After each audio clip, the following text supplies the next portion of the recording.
Hi, everyone. I'm Michael Lasser, the hardline, broadline, and food retail analyst from UBS.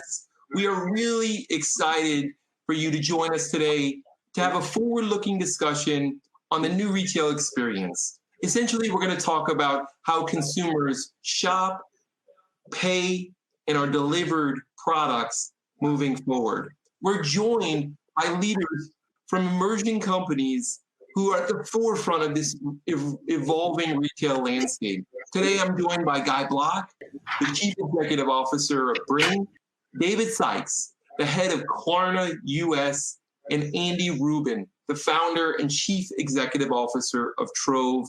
These are outstanding gentlemen who really bring interesting perspectives on what's going to happen with the future of retail. So with that, thank you all for joining us today. We really appreciate it. To start things off, I want to give each of you an opportunity for the audience members who are less familiar with your stories to provide a brief introduction about your respective companies. David, I'm going to start with you and Klarna. Yeah, sure. Thank you, Michael, and thanks for having me. For those of you not familiar with Klarna, we're one of the largest alternative payment providers in the world. So we basically partner with retailers and we give their customers more flexible payment opportunities. We also have some direct-to-consumer offerings which effectively allow consumers to shop using our products. 90 million customers use our services every year. We work with 250,000 retailers around the globe. We have 15 million customers in the US alone. And what's exciting is we're adding about 1 million new customers every month here in the US, and we work with some great brands like Macy's and Nike and IKEA and Sephora. So that's a little bit about us. We had an exciting week last week where we raised a bit of money, and we're now I think the second highest valued private fintech in the world and Europe's largest or highest valued private fintech. So thanks again for having me. Awesome. That's a great overview. Thank you very much. Guy, I'm going to turn it over to you. Absolutely. So thank you, everyone, and thank you for having me here. I'm the CEO of Bring. Bring is a delivery and fulfillment orchestration platform, and we made it a mission to help every shipper, every company that ships food, goods, or services to their consumers. We are here to help them to go through the online transformation, the move from offline to online. We all have been seeing the tremendous increase in the e-commerce over the last few months. And the brands now are in a position where they have to transform what we call the last mile, and we are here for them. That's awesome. I'm going to turn it over to Andy, who will give us an overview of Trove. Thank you for having me. So most of us are familiar with resale or re-commerce. It's a consumer revolution in how we shop. We increasingly are being used. In fact, in the U.S. alone, it's $32 billion, doubling to 64 in the next 5 years. Fastest growing retail channel. And what's happening now, the shift we see is that brands are realizing is these parties like the Reals and Thrifts are credentializing the space. Brands are realizing they've got to own the space themselves, just like e-commerce. So what Trove does is custom built a company to power the platform for these brands like Patagonia, REI, Levi's, completely white label. So we are the technology behind these brands' ability to take back their item customers and reverse logistics to be able to release those directly on their website to their customers. That's great. And all of you have a wonderful perch to see not only how companies are changing, leveraging the really unique services that you offer, but also how consumers are changing. And the place I want to start, and this has become so cliche, but there's nothing better than to start this discussion with a cliche, but there has been so much change in the last year. And I want to give each one of you an opportunity to comment on what you've seen as the most stark changes in consumer behavior. And as part of that, from your perspective, what do you think will persist on some semblance of a return to normalcy? And what do you think will not persist? on some semblance of a return to normalcy. I'm going to start with David, go to Guy, and then finish up with Andy. Yeah, sure. Thanks, Michael. Look, our thesis remains that to the extent that we've seen changes in consumer behaviour, these are changes that were already, underway. What's happened is the COVID has just accelerated them. So you think about, the move to online shopping. You think about, the move to contactless payments. I'm obviously talking about my world here. You think about the move away from credit cards to debit cards. These are all trends that, had been underway for a while. And what we saw with COVID was just an acceleration of these trends, a dramatic acceleration, when you think about online shopping, or a dramatic acceleration when you think about paying down credit card balances. We saw $108 billion in credit card balances in the US paid off during COVID, which I think was counterintuitive to a lot of people. So, just as a lot of customers probably shopped for their groceries online for the first time, or availed themselves of telehealth services for the first time, or used Zoom for the first time, I think it just radically accelerated this change in consumer behaviour in a whole heap of different facets. And so, when I think about what normal looks like, I think it's just going to be a rebalancing where online e-commerce was 10 to 15% of shopping. Post COVID, it's going to normalize at 30 to 40. I think that's what we've seen is just this 5-year, 10-year just fast forward in the space of 12 months because of COVID and a whole heap of different trends. Yeah, Guy, that's great. Guy, what is your take on it? Amazing. David is spot on. I think we're living in one ecosystem, and it's very consistent in terms of what we see. But I can tell you that me personally, as a consumer, I've changed. I've seen people around me changing.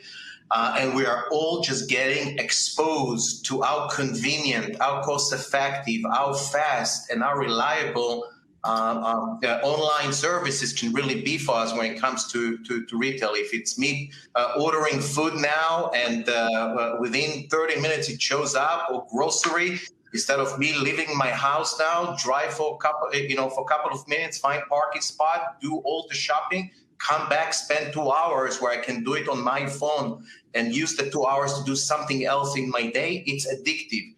And we see it growing. More and more people are exposed to that. And our thesis is that there is no way back. There is no way back, because when we get used to the world of the digital transformation, it's addictive, and we'll keep on using that.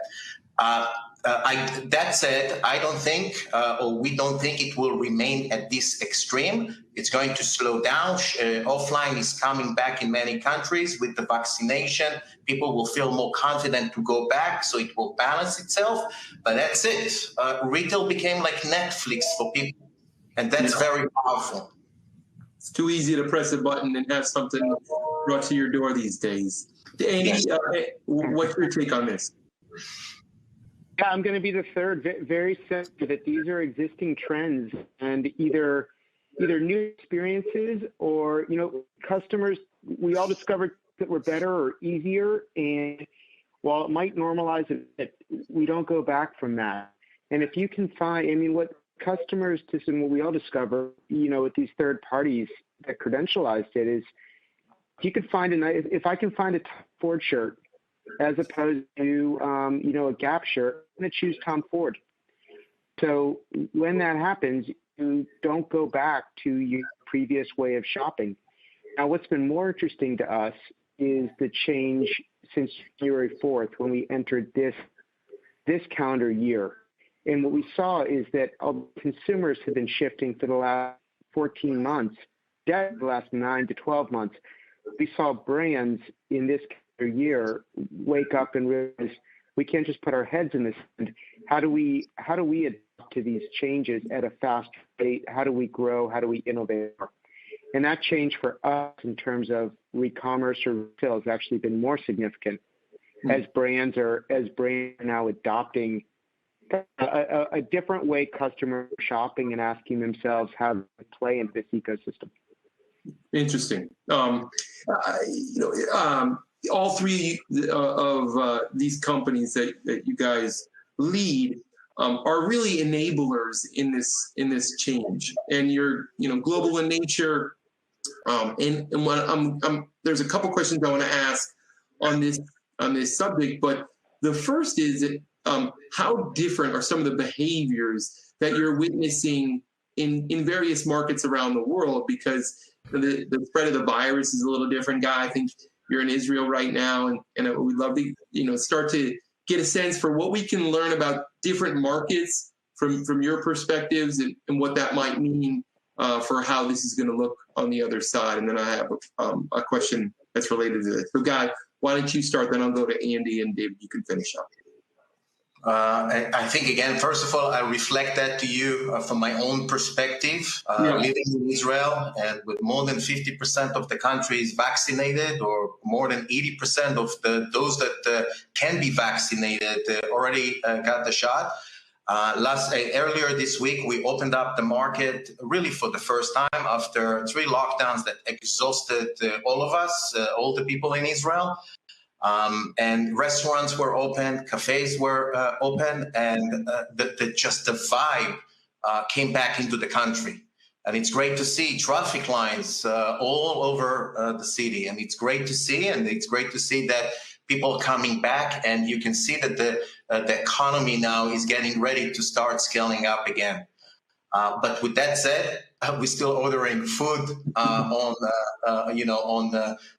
Wolt, and we still get our things retail on the different marketplaces. And online just became very convenient, and therefore everyone is now exposed and using that more often. But with that said, it's great to see the country coming back to life. That's super interesting. And Andy, I assume you get a perch from seeing how consumers behave on some of these resale marketplaces internationally. So have there been any stark differences that you've been able to observe? There's massive interest in the U.S., Canada, in Europe. The one to watch that is striking right now is the new survey specifically on China, luxury, and resale. It's long been, there's been standing belief that the next-gen customer in China are looking for new. And what we're finding as part of the sustainability trend, interest, importance, and decision-making criteria is that belief about new in China may just be a limitation of available options. That actually there is a lot of interest, especially on the luxury side, of actually buying resale or pre-luxury in China from next-gen customers. So, I think that what I would say about the global trend is the reason resale is moving right now, is yes, a belief in sustainability, but it's customers have bought based on value, right, and interest. And next-gen customers do that everywhere. And the idea that this is more sustainable is only a tailwind in that. Oh, great. David, when you talk to your colleagues over in Europe and you get to see international behaviors, how different is what's happening in the U.S. versus other parts of the world, especially given how different payments are across the globe right now? Yeah, it's a good question. So we will be live this year in 19 markets. Obviously, very, very. Klarna is like a household name in Europe. So we process about 2 million transactions a day. Look, to be honest, what surprises me more is how consistent the behavior is, right? So the way in which individuals pay in Germany is dramatically different to how individuals pay in the US. So don't get me wrong, but what is interesting is they all went and bought athleisure, mid-COVID. They all went and bought, home exercise equipment. They all went and bought, stocked up on groceries and pet food early on. So I think what's interesting to me was, probably just how consistent the behavior was, just in terms of, how individuals engaged with at least our products, right, and the services that they bought and the items that they purchased. And, you could literally see, we had this period, particularly early in COVID, where, for a month you would see electronic products just be up 300% in every market. Everybody's buying Bose headphones and people are buying computer games to play at home. And then, the next month it would be totally different. Everybody's buying sleepwear because they're all, deciding to spend their day in tracksuit pants and all the rest. So I think it was the universality of how individuals, dealt with this, at least in all the markets we're live, which surprised me the most. And I think, similarly, we saw, the same sort of resilience and robustness for at least online in, almost every market we're in. So nothing jumps out in terms of differences. It's more actually, how similar people behaved, I think, which was interesting to us. Yeah, that's super interesting. As I mentioned, a common tie that each of your companies share is that you are enablers. And so you're going and partnering with retailers and merchants. I'm curious, how has the sales process changed for each and every one of you? How is the merchants and retailers and consumer companies more willing to engage in conversations today than they were a year ago? Because now it's a necessity to think about last mile delivery, payments, resale markets, whereas it might have been a luxury to think about it a year ago. Presumably the nature, tone, and the willingness to have conversations is different today. Guy, do you want to start? Then I'll move to David and finish with Andy. Yeah, it's a great question, because what we've been seeing is that because consumers changed their behaviors, the market's now adapting to that, and with that, our customers, all the brands, are adapting to those changes. And what they all realize is that selling in offline is a very different ballgame than selling online. If in offline it's all about the location of the store, the design of the stores, and getting the foot traffic to the store, in online, all of that doesn't really matter. In online is what the marketplaces set for themselves. And that's the bar that they all need to get to. Make it convenient, make it cost effective, make it fast, and make it reliable. If we go now to Puma.com and we'll find the red shoes that we want to buy, but we will see that to get it tomorrow morning is $25, and then we go to Amazon and the same exact shoe for the same retail price tomorrow morning is free. Obviously, we will buy on Amazon. So Puma sold their shoes, but they lost the customer, they lost the data, they lost the upsell, cross-sell opportunity, and they're paying very high margin that is just not sustainable. So on the other end, they all understand now that for them to be successful, they need to provide the same customer experiences as the marketplaces.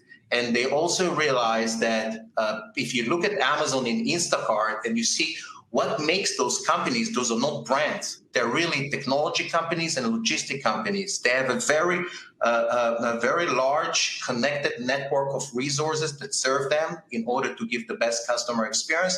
And they have technology that digitizes, that connects all of that together so they can orchestrate it and always make the most efficient decisions. And for every brand to go and do something like that, it's a big challenge. It takes time to market. It takes a lot of product vision and a lot of technology. And this is the strategic necessity that we see. They all need to step up and do that. And this is what Brink does. This is exactly what it is, the ability to connect to the orders and see where the order is coming from, where you need to ship it to. When you can see where is your nearest inventory so you can ship it from the nearest place. When you can connect with the stores and the warehouses and activate them. And then when you connect to fleets, your fleet, someone else's fleet, millions of drivers. And then when you connect to the customer and everyone is on one network, now it's possible. Presumably, your pipeline of new business is larger today than it was a year ago. And the willingness for potential customers to have conversations today is your job's never easy, but maybe it's a little easier to have some conversations. Now the game for us is scale. How can we scale to support it? Because you're right, the market changed from nice to have and being innovating to I need it now. It's an initiative on every CEO list these days. How do I take over the last mile so I can connect with my consumers and no different than offline? I can serve them in curbside, BOPIs, same 1 hour, 2 hours, same day, next day, return. I just want to be able to connect with them so I can serve them like a marketplace. David, what's your take on this? Yeah, look, it's, you almost feel bad, to be honest, about how fortunate a company like ours has been over the past 12 months. And I think a part of it has been just, the willingness of retailers to engage, with solutions that support, online e-commerce, whether it's delivery, payments, whatever it might be. And it's not surprising. 18 months ago, e-commerce was 10, 15% of these retailers' business. Overnight it became 100% of their revenue, right? So, their willingness to look at options that could supercharge that, or create a better customer experience, or engage, with a broader audience, it went from 0 to 100 overnight. And I think, businesses like ours have been the beneficiary of that, change in focus. And I think that the fact is they've seen that e-commerce can be this great channel for them. And so I don't think that's going to change anytime soon. So, we're really lucky. A lot of conversations we've been having for 2 or 3 years, really crystallized overnight because of COVID and because of the importance of online. Andy, what's your take?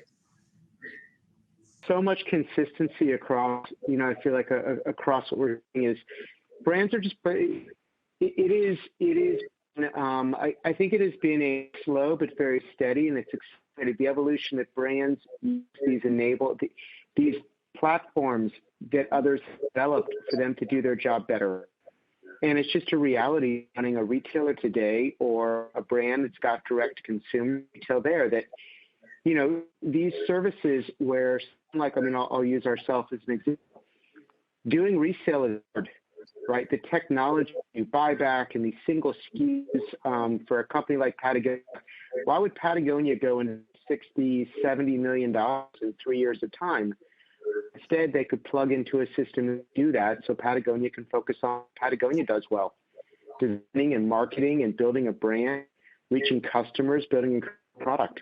And so across the suite of offerings we're talking about here, it makes sense for brands to work with those who specialize in technologies, be them logistics or last mile or payments or e-commerce, for brands to be winning. And ecosystem, if you're a brand and doing that, you're probably not around, because you're either spending too much money, taking on too much risk, or you're not evolving in this quickly evolving consumer marketplace.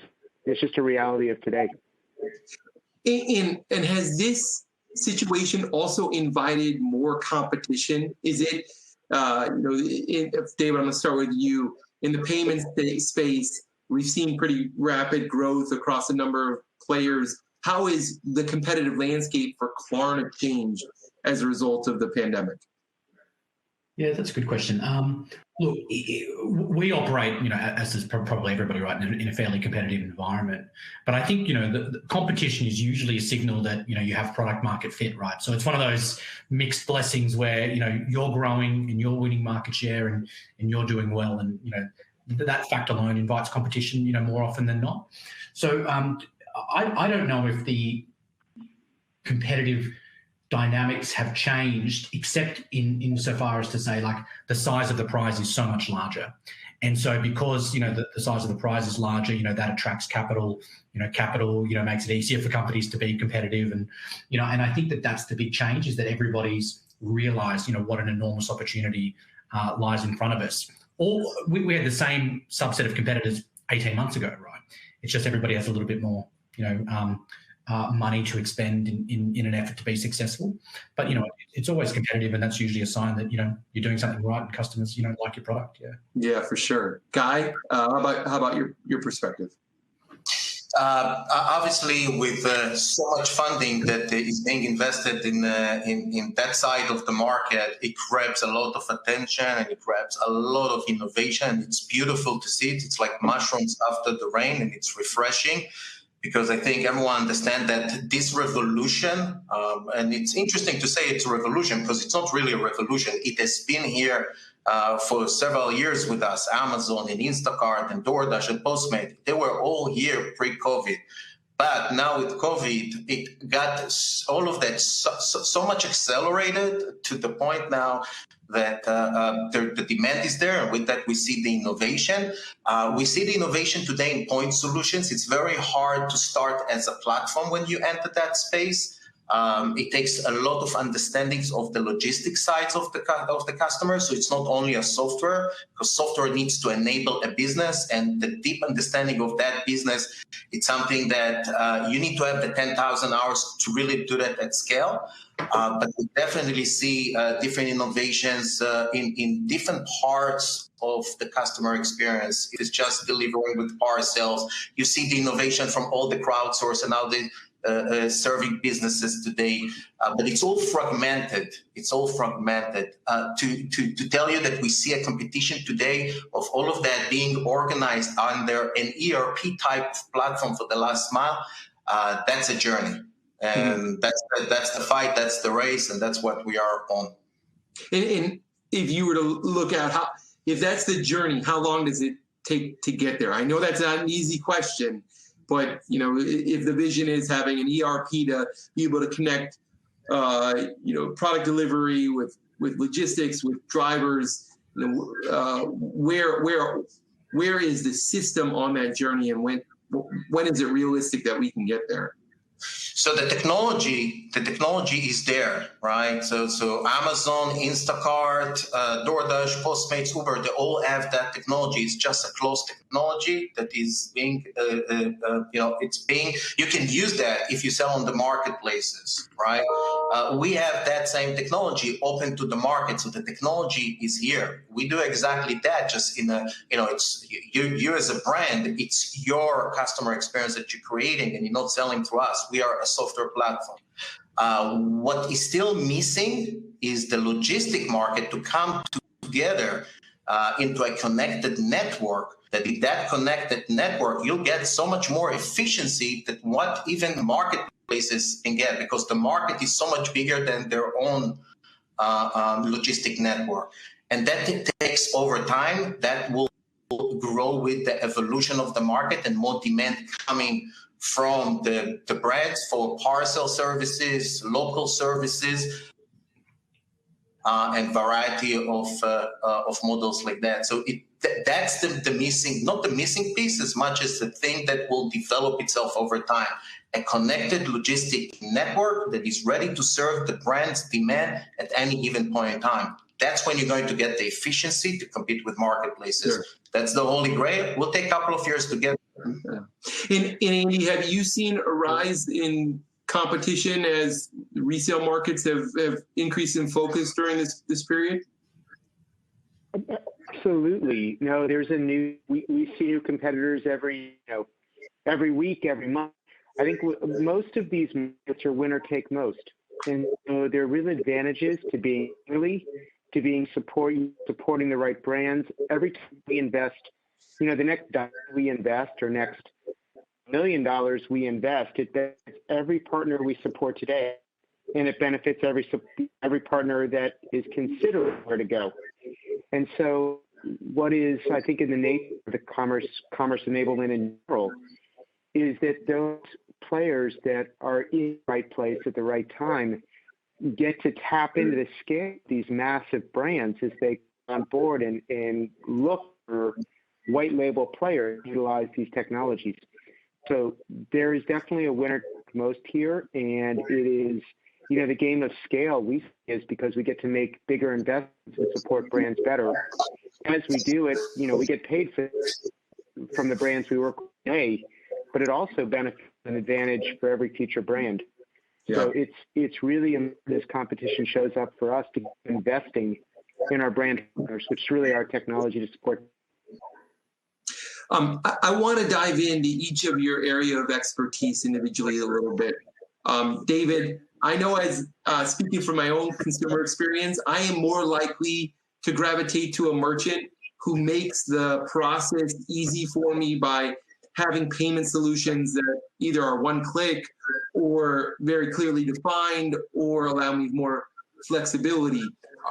Are we at this tipping point where all merchants have realized this? And so, having your payment, removing friction out of the payment experience or making it, enabling the transaction through a better payment process is going to usher in the further penetration of e-commerce and broader changes in the way consumers shop?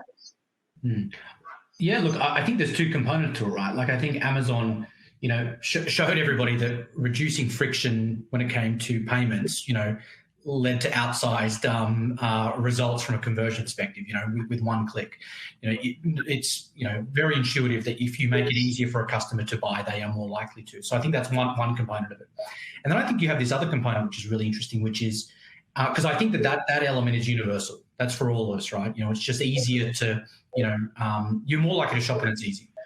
The other component is the fact that I think you have this generation of young people, millennials and Gen Z in particular, who are just shopping differently.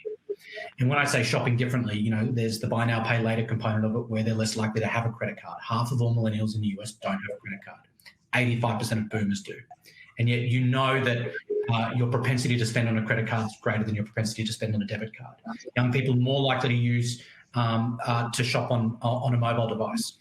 Young consumers more likely to use contactless payments. So, it's the confluence of those two components. I think the fact that, make it easier for consumers to shop means that they're more likely to.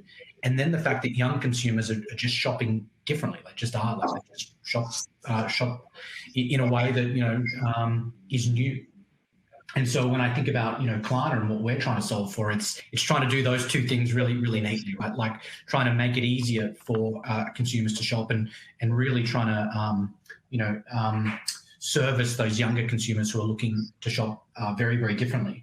And to give you a sense of, the success of it, right? Like, we launched with Macy's in October of last year, which was a great partner for us to launch with. They had their earnings call 2 weeks ago, and their CEO basically said that 2 out of every 3 customers shopping on Macy's with Klarna is totally new to Macy's. 2 out of 3 are totally new. 47% are below the age of 40 versus a site-wide average of 25%. And I think what it reflects is if you make it easy for customers to shop, and if you make it easy for young consumers to shop, you will benefit as a retailer. And then, the last thing I would say is I think, you do hit a tipping point where for early adopters, you get this, advantage when you add a solution like Klarna's or one of our competitors. When you add one-click payments, you have this short-term benefit. At some point, you get to a tipping point, though, like an inflection point, where if you don't have these things, you're actually now at a competitive disadvantage. It's no longer about having an edge. It's about these things become normalized, and if you don't have, you're at a 2-day shipping is a perfect example. Like good luck if you can't provide quick fulfillment. So I think that's where we're at in the market. That it's now part of the reason we're onboarding so many big merchants at the moment. I think is they realize like this is just table stakes now. Make it easy for customers to pay. Is an expectation. As fast as the world is changing, is as fast as consumer expectations are rising. So it's you guys are all contributing to that, making it more difficult for everyone else to keep up. But the victim of your own success in a way. David, that Macy's anecdote was super interesting. Can you bring it down an even deeper level? What do you like? How should we visualize what Klarna is doing to connect that growth in that customer segment? What is it about the service that Klarna is offering to enable that to happen? Yeah, sure. Look, we have 15 million customers in the US. We started 2020 with about 5. We're adding 1 million new customers every single month. 4.9 million customers use one of our products in December. 3.5 million customers use our app every single month. And what our app facilitates is the ability to shop anywhere. So you can discover Klarna on Macy's, Sephora, Etsy, Foot Locker. You can enjoy that experience. You can then download our app and you can go and make a transaction on Amazon or Walmart, even though we don't have a partnership with those retailers. And why that's super powerful is we now see where those customers shop everywhere. So if you sort of zoom out, in the olden days, you had Visa and MasterCard and American Express that saw everywhere you shopped, but they didn't necessarily know what you were buying. They just knew you shopped at Walmart. And then you had the private label credit cards who knew everything you shopped on that particular partner, including the product, but they didn't necessarily know what you when you went into Whole Foods. And then Amazon came along who had both great depth and great breadth, and they were able to utilize that data to sort of like, have an asymmetrical advantage over other retailers. Whereas I think we're getting to this scenario now where by the end of the year, we should have 30, 40 million customers in the US. We know their age, we know their gender, we know where they live, and we know the very specific items that they buy. like down to the SKU level. And then we can use that to go to a Macy's and go, wouldn't you love to know exactly who to market to and when to market to them, or the cohort of shoppers? And because we can do that and we have that granular information, for a lot of our partners, after Facebook and Google, we're the number one new source of net new customers for them. So that's sort of how we do it. We just know a lot about our customers. We build a brand that resonates with them, engaging product, and then we try and present them with the right promotions, offers, discounts, whatever it is at the right time. That's fantastic. Guy, can you give us a specific example, whether it's with a partner that you're working with, on how Bring is enabling logistics in the marketplace? Bring to life the Bring experience. Endless example, because as a platform you enable so many use cases. For example, Nextel, which is a phone company down in Brazil, now owned by Claro. It used to take them a few days, a couple of business days to ship SIM cards after they closed a new customer on the phone. And something happened in those few days that they saw very low conversion from sales to activation and revenue recognition. When we stepped in to do the digital transformation of the last mile and connect them with their consumers, we managed to reduce that to a couple of hours. So imagine what happened to the activations and the revenue recognition for them. It just, again, we managed to prove yet again that the connection between the brands and the consumers in that last mile, it's actually the last physical touch in the interaction. And if you do it right, it will have impact on your business. Another example is AutoZone. It's auto parts, right? Imagine yourself driving a car, you broke your mirror, you're going to the mechanic shop. What's the chance that mirror will be in stock? Close to zero. So probably the mechanic shop will tell you, come in a couple of days and you'll get it. AutoZone managed to reduce the time it takes them to send an auto part to mechanic shop, sometimes faster than pizza. So imagine 20 minutes or 30 minutes after that, the part is there. Within 2 hours, you're out. That's customer service. And as a result, they were winning in the commercial market. We do that also with a tow truck company that we manage. Imagine you as a driver stuck on the Bronx highway in the middle of the night, and you're waiting to be towed. And you don't know who's your driver and where is the driver and how long before he gets to you. You cannot chat with the driver. You cannot text the driver. Not the best experience. That company made a major investment, and today a tow truck is like an Uber driver coming to you. So endless examples of how by establishing the connection. By the way, it also goes to curbside. We have a customer, Party City, party supplies, balloons. They manage in just a couple of months to stand up the curbside delivery for them. So you imagine you don't need to get into the store. You drive by the store, and a few seconds after that, you get your merchandise and you move on. That's customer experience. We keep seeing that brands want to align with consumers. The consumer can engage them where they want, offline, online, when they want, an hour, 2 hours, same day, next day, and how they want to get there. And that's what they're looking for, and endless examples on how you do that.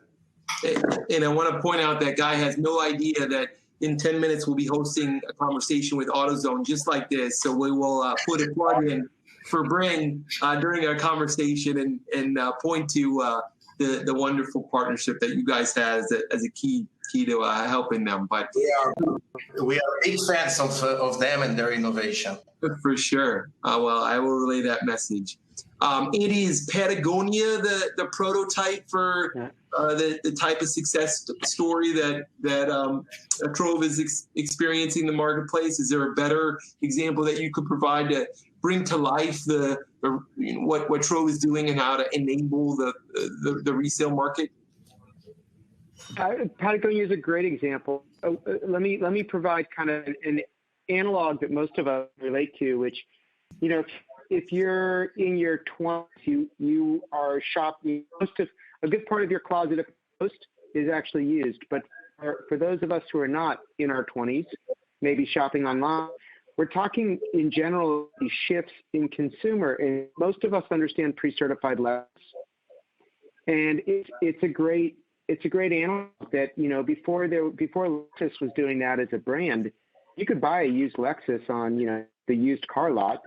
The difference is when Lexus started buying back and reselling their own cars, they would both cater to the Lexus owner who would drive back the 3-year-old car to upgrade in 3 years. And they would make that car certified and available to the customer who might have been in Honda or Toyota before, who would then step up and have their first brand experience with Lexus.